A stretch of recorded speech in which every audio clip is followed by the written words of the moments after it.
வெளியே போய் பார்ப்போம் சரியா, மரத்தில் சைஸை போய் பார்ப்போம். இதெல்லாம் வந்து மலேசியாவில் எனக்கு வந்து இதெல்லாம் பார்க்க புதுசாக இருக்குது. இது வந்து நான் வந்திருக்க இடம் வந்து இன்றைக்கு வந்து கொஞ்சம் டிஃப்ரெண்ட்டான இடம். பார்த்தீங்கன்னு சொன்னால் நான் இருக்கிற இடத்துலேருந்து அதாவது பஹாங்னு சொல்லுவாங்க. பஹாங் அப்படின்ற ஒரு இடம். அது வந்து பெரும் காடான ஏரியா தான். இந்த சுற்றி காடு தான் இருக்குது. காட்டுக்குள்ளே ஃபுல்லாக இந்த இடத்துல வந்து ஃபுல்லாக மர ஃபேக்ட்ரி தான். மர ஃபேக்ட்ரி தான். இது ஒரு ஃபேக்ட்ரி, பெரிய பிளேஸ். இதில் ஒரு ஃபேக்ட்ரி மட்டும்தான் இருக்குது. ஆனால் இதில் ஓனர் வந்து பார்த்திங்கன்னா சைனீஸ்காரன்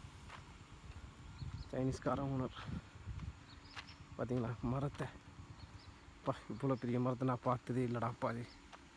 நான் இது தேக்கு மரமாக என்னன்னு எனக்கு தெரியல. பெரிய மரம் தானே.